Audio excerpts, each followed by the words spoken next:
xidmətinizdə olduq və bir neçə son xəbərlərə də baxıram, son xəbərlərə. Baxaq. Ukrayna Silahlı Qüvvələrinə məxsus pilotsuz təyyarələr Rusiyanın Taganrog şəhərinə hücum edibdi. Taganrog.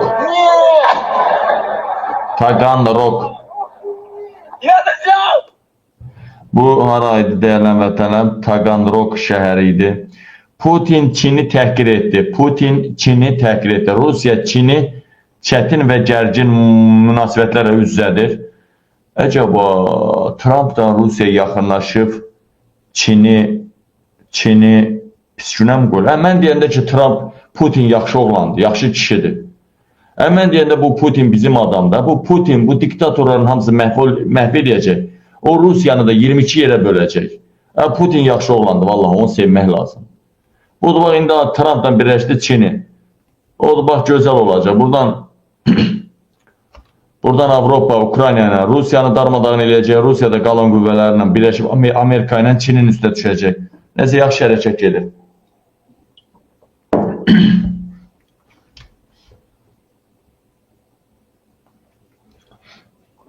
Putin Çini təhqir etdi. Çətin və gərgin günlər gözləyir.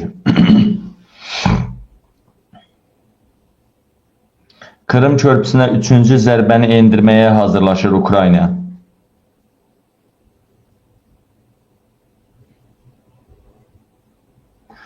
Bakıda Biznes Universitetində 8 mart tədbiri keçirilir. Tədbirə baxanda cəmiyyətimizin hansı səviyyədə olduğu hiss edilir. Baxaq.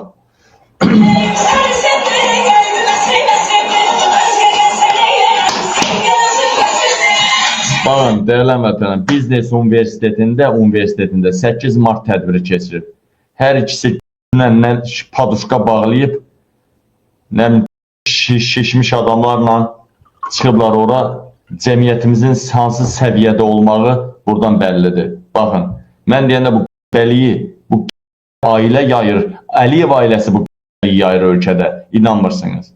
Pusat İlham Əliyevin ən böyük gəliri insan alverindəndir, qadın alverindəndir.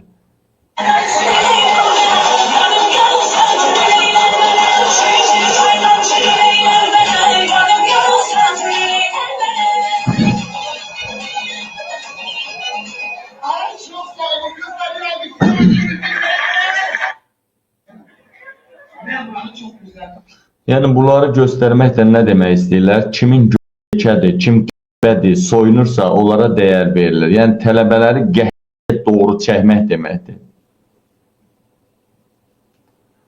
Yeni qanun Azərbaycanda qadınların da pensiya yaşı qalxdı. İlham Əliyev ki, ağzını açdı, bu ağzına daş çaldığım, ağzını açdı ha. Dedi ha, qadınlara hörmət eləməliyik. O da bax, qərar verildi. Artıq qadınlar da kişilərlə bir yerdə 65 yaşında pensiyaya çıxacaqlar. Pensiya alacaqlar, yaşa görə. İlham Əliyev, sən bəxtlar dedin ki, buduba, dedin ki, fərq qoyulmalıdır İlham Əliyev, buduba. Mən demədim, ha İlham Əliyev. Sən ölsən dedim, bax, ala göstərirəm. İlham Əliyev, sən dedin qadınlara fərq qoyulmalıdır, nə bilim, nə olmalıdır. Belə şeylər dedin İlham. Ala bax, sən dedin, bax İlham Əliyev. Nə oldu bə? Qadınlara hörmət etməliyik, onları biz qorumalıyıq, onları müdafiə eləməliyik. Onlar bizi yox, biz onları. Bu gender bərabərliyi var, biz de bunu qəbul edirik. Amma biz ənənəvi düşüncədən kənarda yaşaya bilmərik. Eşitdiniz də? Oğlun ağzı elə bil faldır. Çoğunun ağzından nəsə çıxdısa o tərsinə olacaq. Ağzından bunu çıxartdısa sırazı qadınların maaşını, qadınlara 8 mart təbrik elədilər də. Rəsmi xəbərdir ha. Qeyri-rəsmi xəbər deyil. Rəsmi xəbərdir. Qadınların artıq yaşı deyir, budur bax, rəsmi xəbər kim paylaşıblar, mənə atıblar. Qadınların artıq yaşı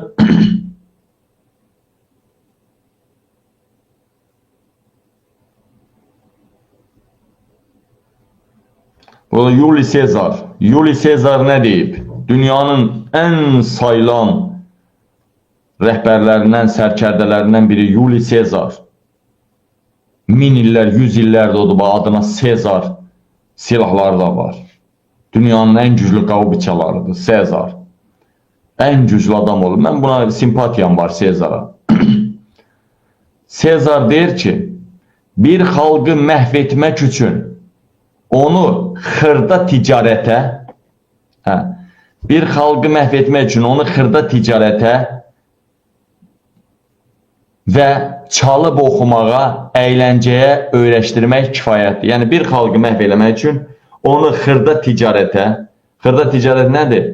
O əlində uşaqlar, böyüklər hamısı şey satır, salfetka, nə bilim, nə, aynanı silir, nə bilim, xırda ticarət qapsınmadır. Xırda ticarətə sındırmaq deməkdir bu.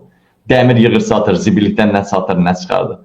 Xırda ticarətə və çalıb oxumağa, əyləncəyə öyrəşdirmək kifayətdir. O xalqı məhv eləyəcəksən sən.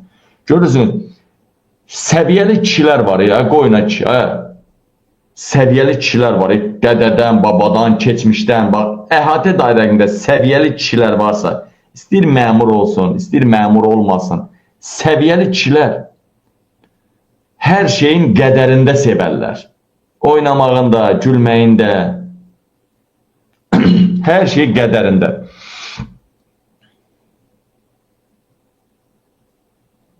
Sonra görək bu qadınları İlham Əliyev nə təbrik elədi. Bildik, qadınları təbrik elədi İlham Əliyev. Qadınların pensiya yaşı da qalxdı oldu. 65. Macaristan Baş Naziri Orban. Avropanı yenidən silahlandırmaq planı Almaniyanın 2-ci Dünya Müharibəsindən sonra qitənin ən böyük ordu yaratmasına gətirib çıxaracaq. Maşallah. Almaniya qitənin yox, dünyanın ən böyük ordusunu yaradacaq. Görəcəksiniz.